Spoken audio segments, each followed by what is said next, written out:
this planet. One of the most anticipated VR games for almost every player is No Man's Sky VR.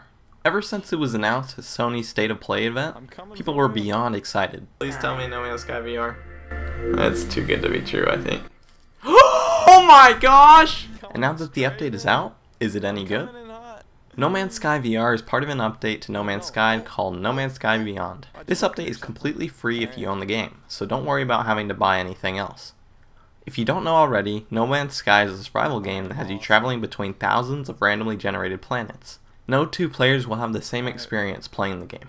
You'll start off stranded on a planet with part of your ship destroyed. You'll learn the basics of the game and eventually repair your ship and get off the planet. The core mechanics of the game have you mining ores and crafting technology, tool upgrades, building pieces, fuel for your ship, and health upgrades. It might seem very complicated at the start of the game, but the in-game tutorials do a great job at walking you through everything. Another major part of the game is flying around. Sometimes it could take up to 4 weeks to make it to a faraway planet. And when I say 4 weeks, I don't mean in-game time. Luckily, there is a hyperdrive button that lets you get there at an extremely fast speed. That takes up fuel fast, so you'll need to refill it often. If you run out of fuel in the middle of space, luckily you can destroy asteroids to find ores, and some ores can recharge your ship's fuel. It's a great system that keeps the survival aspect going, even when you're not on a planet. Flying in space is epic, but does take a while to get used to the controls. But the controls outside of the cockpit work extremely well, and honestly feels like it was meant to be inside of VR from the beginning. Another major aspect of the game is the multiplayer. Oh, there he is! Look at you, Will! What's up, man? Dude, this is nuts! We're solar system brothers. There is the occasional glitch when playing with others, which typically ends with having to restart the game, but when it works really well.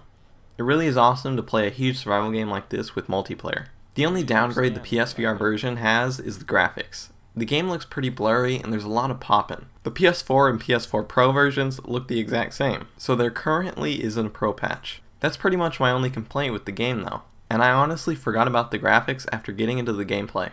So overall, No Man's Sky is a must-have. It's everything I wanted and more. It brought the full No Man's Sky experience into VR perfectly, and so now we have a PSVR game that is pretty much endlessly replayable. I don't see myself getting bored of this game anytime soon, and I know I'll be coming back to this game for years to come. If you own a PSVR or PCVR headset, please do yourself a favor and pick this game up.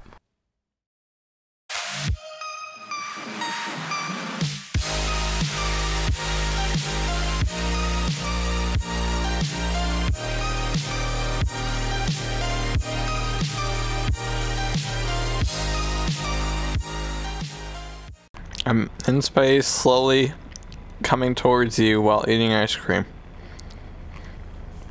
at midnight.